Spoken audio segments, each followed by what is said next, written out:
And as a gentleman of the press, my job is quite simple. I give you scoops, right?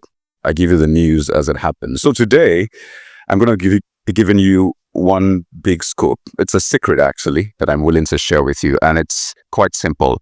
How I hacked wealth. I know what you're thinking. Can Kayode stick to journalism and let billionaire Dangote tell us how we made money? Right? But guess what? Dangote is unavoidably unavailable today, so you have to make do with me. All right?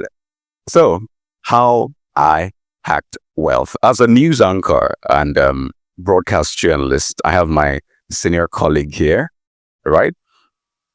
I get to interview lots of people. In fact, I've had the privilege of interviewing thousands of people, a privilege I do not take for granted. So daily, I do an average of 3 to 4 interviews, both in studio and on the field. Fun fact, I've actually interviewed Dangote on the field as a rookie reporter. So that counts for something, right? Right? There you go. So every time I see people, I'm always tempted to ask a question because that's my second nature. I want to ask a question. I want to interview you. I'm interviewing my wife, my children. It's just second nature. I'm sorry, my wife. I do that a lot. So I see everybody today and I just want to interview everybody at the same time. So do you mind joining me on this interview session? Can we do that together? So I'm going to ask you a very simple question. And at the count of 3, you tell me your answer together. Are we good? All right, so let's start. Hello and welcome to Kayode Okikiolu's show on TEDxDugbe. I'm Kayode Okikiolu, just in case you didn't know. And here goes my question. Where is money on your priority list? Wait a minute, I'll give you options. It's either top or bottom. Are you ready for this? So, where is money on your priority list? Top or bottom? Wait. 1, 2, 3, go. Again. 1, 2, 3, go. Did someone say that's the only thing? Did I hear someone say that's the only thing on my priority list? So there you go. Most people said top, right? Some other people said middle, but very few people said bottom. And that has been my, let's say, dilemma about wealth and poverty. The fact that most people say they want to be rich, but very few people are actually rich. Right? While most people, in fact, nobody, I should say, says they want to be poor, but in this part of the world, most people are poor. How many of us can relate? So I thought about it and I realized that something is wrong here and I need to find a solution to this. So as a journalist, I went to work. And today I want to share with you some of my findings. Now, why is this the case? I found a few reasons. One, it's either that people are saying one thing and then meaning another. So you say you want to be rich when in actual fact you mean that you want to be poor. Right? That's why we have a lot of people saying, I want to be rich, but they are poor. Or you're not saying I want to be poor, but you end up being poor. So you mean you want to be poor. That's one reason I found out.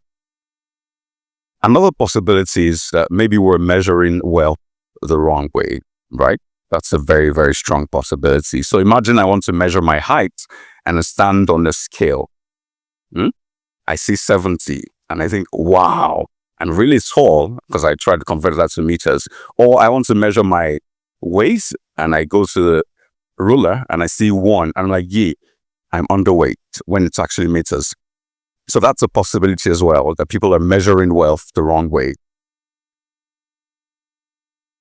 Now, the third possibility is this. Maybe wealth is actually the best kept secret. Wealth in terms of the wealth itself and wealth in terms of the knowledge of wealth. That's why very few people are rich, while most people are poor. And so those are the 3 possibilities. And then I thought to myself, why keep doing this academic exercise when you can actually focus on the problem, which is poverty? So I said, you know what? Let me leave all of the postulations. By the way, you can add yours to it. It's an open-ended research, so you can add your possibilities to it. But I want to focus on the problem here, which is what? Poverty. How do we fix poverty? So I thought about it. How do we hack this thing? Maybe we should find an equation, right, that works for wealth. Something like 2 plus 2 equals 4, right? Anywhere in the world, 2 plus 2 would always be equal to what? 4. So I thought, How about we get some sort of equation for wealth, such that if you add something plus something, you get wealth. Makes sense, right? Such that you can go anywhere in the world, and once you add that something plus something, you'll always get wealth. So I got to work. And ladies and gentlemen, I'm excited to tell you that I have made some headway in my research, and I'll be sharing the groundbreaking work with you today at no cost. Okay, maybe at a little cost. So if people like money, clap, clap, clap, you can clap. So now what I'm about to share with you is as a result of personal experience. And I didn't learn some of these things until I almost lost, the things I'm going to share with you. So I was on the verge of either losing them or throwing them away. And then I just realized it. So first, I'll start with my voice. My voice broke at a very early age. So this is my origin story. I'm sharing it with you for the first time.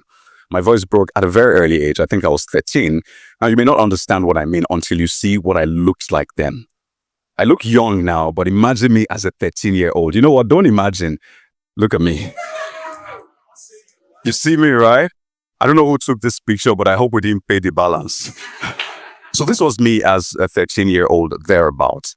So imagine this boy walks up to you and you expect him to sound, "Hello, sir. My name is Kayode." And the boy comes and says, "Hello, sir. My name is Kayode." I was a real-life Ted Templeton, Boss Baby. How many of us know Boss Baby? Small body, but my voice was huge. It was so big that my friends would tell me then that, "Kayode, stop talking." Because they couldn't match the Kayode they knew and then the Kayode that is talking. And I also think he got me some attention from the ladies. Or maybe that was me imagining it, but whatever, that was my voice. And it was a mismatch. And I realized that after a while, hearing all of that gave me that imposter syndrome. I started to think, this is not my own. I don't belong here. This is not my voice. And I was literally losing it. Please hold that story in one hand. Fast forward a few moments after that, something happened that changed my life. But a backstory first.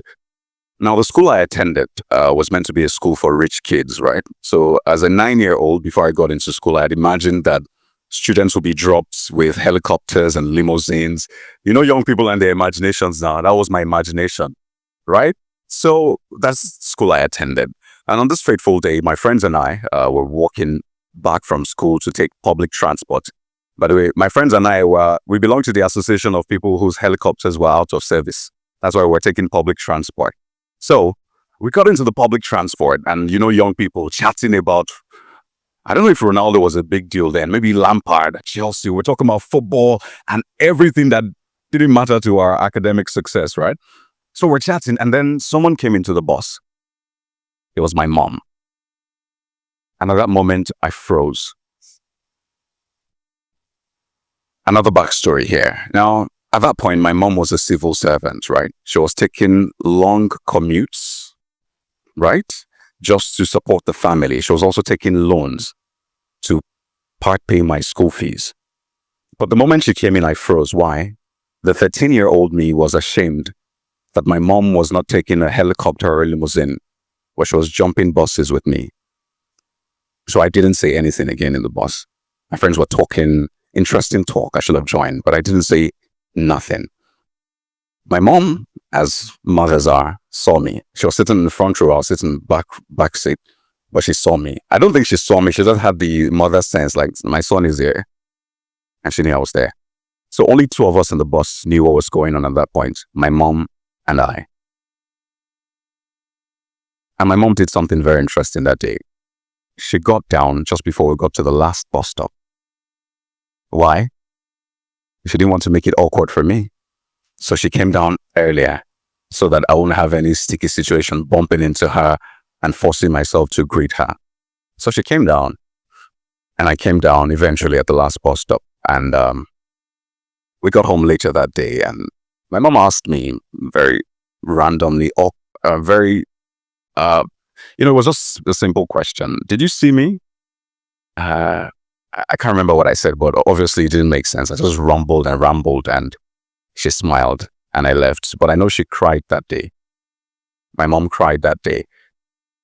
And, that event has left a scar in me, on me, whichever we want to put it, for a long time, but this is where I'm going today. You see, I almost lost the two things that mattered most to me, or at least to wealth in life. First, my voice, which was my gift. Secondly, the gift of people.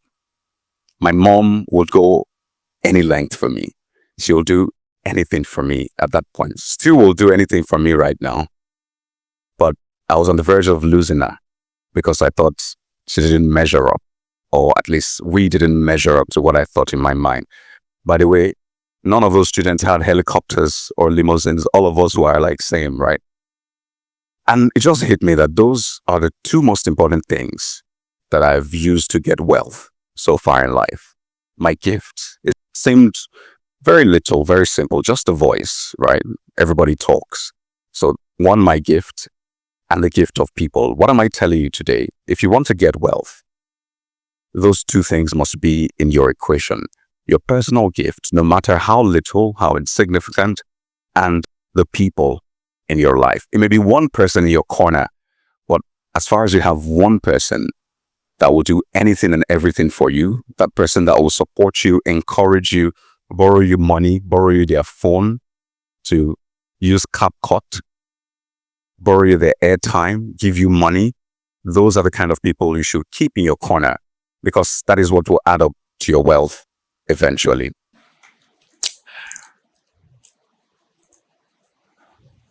Isn't she beautiful? Now I look back and think, come on, I had everything. I still have everything, and I'm grateful I didn't throw it away. What am I telling you today? Don't look out there. Don't try to measure up with people. You already have what you need for wealth, your gift and the gift of people.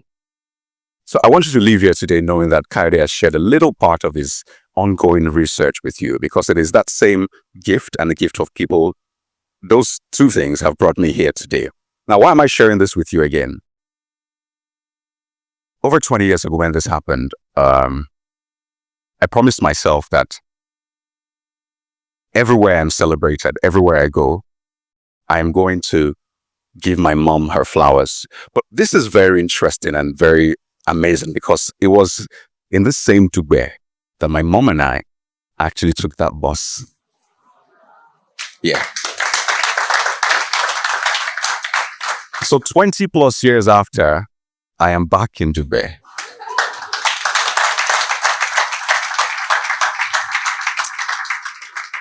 And what I want to tell you is this: don't forget to flaunt your wealth. Don't forget to flaunt it. So that your gift, the gift of people, flaunt them. And if you don't mind, I'd like to flaunt my wealth today. Can I do that? So I'm not here alone. My mom is actually here today. And I'd like to invite her and apologize officially. That 13-year-old was a naughty boy. And this is me flaunting my wealth today. I love my mom so much. And I want to tell you that you should flaunt your wealth, whether it's your gift or the gift of people. Thank you so much, Mom. I love you. This is like a family reunion. She dragged my wife on stage. So this is us giving our TEDxDugbe talk. I'd like to say thank you so much. Keep making wealth. And I promise you that with your gift and the gift of people, we'll all be wealthy. Thank you, and God bless. Goodbye.